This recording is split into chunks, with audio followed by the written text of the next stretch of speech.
Fala pessoal, tudo bem com vocês? E aí, como vocês estão? E hoje eu estou aqui com a doutora Kátia Carvalho, pediatra e pneumologista pediátrica, para contar um pouquinho pra gente sobre doenças respiratórias e tirar outras dúvidas. Doutora, começa contando um pouquinho pra gente sobre o seu amor pela pediatria, como foi escolher essa vocação, né? E se aprimorar em pneumologia pediátrica. Quando eu entrei na faculdade, eu sempre quis pediatria, né? Então, assim, eu sempre fui apaixonada por crianças, né? Mesmo tendo contato com outras especialidades, eu decidi fazer pediatria. E, assim, a pediatria, ela é linda, né? Então, além de cuidar da criança, a gente também cuida dos pais, da família, porque a família é um aliado muito importante no tratamento da criança, né? E depois que eu terminei pediatria, faltava alguma coisa a mais. Então, eu decidi fazer pneumologia pediátrica, né, que é a minha paixão, que engloba tantas doenças respiratórias e a pediatria geral também. Olha só que bacana. E doutora, me explica um pouco melhor o que faz uma pneumologista pediátrica, então. A pneumologia pediátrica é uma subespecialidade da pediatria. Então, o pneumologista, ele acompanha a criança, ele faz o diagnóstico, o tratamento e a prevenção de doenças respiratórias. Então, dentre as doenças respiratórias, o que mais visualizamos é asma, bronquiolite, doença pulmonar crônica do prematuro, displasia broncopulmonar, rinite, alergias, sinusite e outras doenças que também causam alterações pulmonares, né, como doença do refluxo gastroesofágico. Então, o pneumologista, ele acompanha todas essas doenças, né? E essas doenças, se elas não são identificadas precocemente, elas causam alterações no desenvolvimento da criança, no desenvolvimento neuropsicomotor, na fala, na linguagem, no sono. E isso traz sequelas a longo prazo respiratórias também. Olha só, que bacana, né, saber disso. Uma coisa que às vezes a gente convive, mas não sabe mais informações. Lembrando que se você tiver alguma dúvida, pode deixar aqui embaixo pra gente também nos comentários que a gente vai estar tirando. E depois a doutora vai passar o Instagram dela pra vocês também. E nesse caso, doutora, quando eu devo procurar uma pneumologista pediátrica? Quais são os primeiros sinais? Como que funciona aí para as mamães de plantão?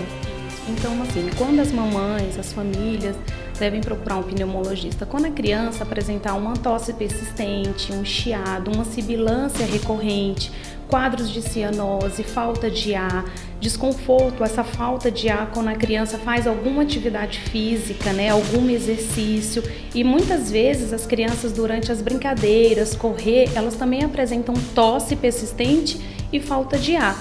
Então, são alguns sintomas que as mães têm que ficar atentas, né? O aperto no peito também, algumas crianças na idade escolar, elas já evidenciam esse sintoma.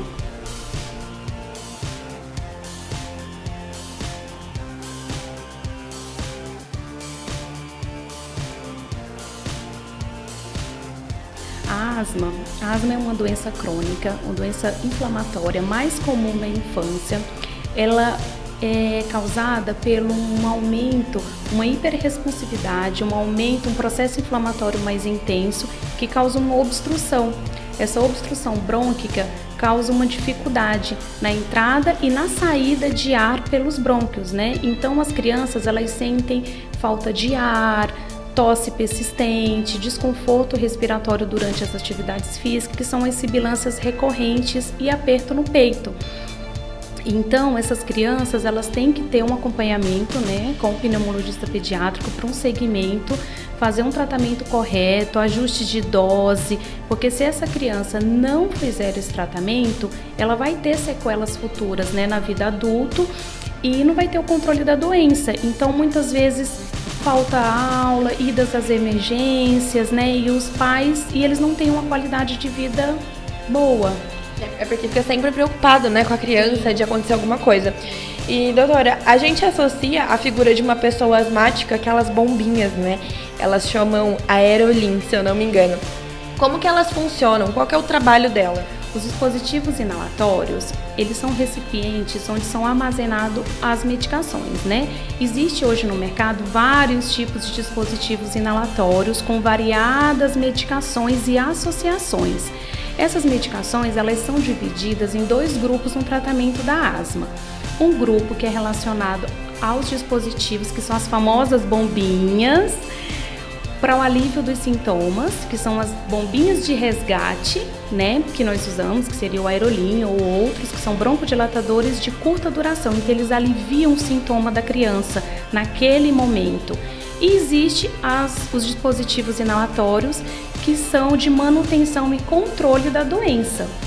Então é muito importante que a criança ela faça uso dessas medicações de tratamento e manutenção para evitar com que tenha crise, evitar sequelas respiratórias, né?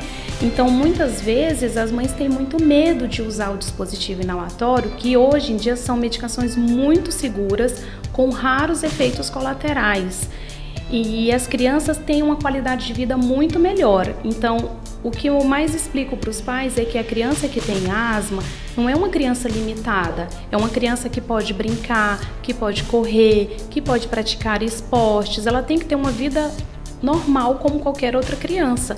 Com o tratamento adequado e ajuste das doses e o controle e o acompanhamento, é isso que a gente quer. É isso aí.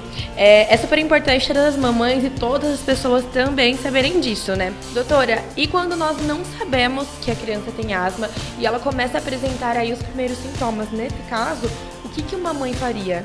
A maioria das crianças, elas apresentam sintomas de asma desde o início da infância. Então, aquela criança que tem cansaço durante as brincadeiras, durante a atividade física, tosse persistência ou chiado, que é a sibilância recorrente, ela tem que procurar um médico, procurar o pneumologista pediátrico para evidenciar se realmente aquela criança entra nos critérios de asma ou não, ou é alguma outra doença, para poder fazer o acompanhamento e o tratamento adequado.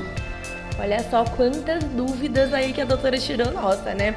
Doutora, muito obrigada por dar uma palavrinha com a gente aqui da Revista Top. Passa o seu Instagram aí pro pessoal ir lá te seguir também, que eu vejo que você tá sempre online por lá. Obrigada pelo convite, obrigada por estar participando dessa entrevista e estar passando orientações às mães, né? Ficarem mais atentas aos sintomas respiratórios e procurar um melhor ou pediatra, pneumologista pediátrico para poder acompanhar e evidenciar realmente o que está causando na criança. O meu Instagram é doutora_Kátia Carvalho. Eu vou deixar anotadinho para vocês aqui embaixo. E não se esqueçam de seguir o Instagram da Revista Top também, se inscrever no nosso canal do YouTube e ativar o sininho para ficar por dentro de tudo que acontece em Catanduva e região. Top, a revista número 1 das pessoas de sucesso.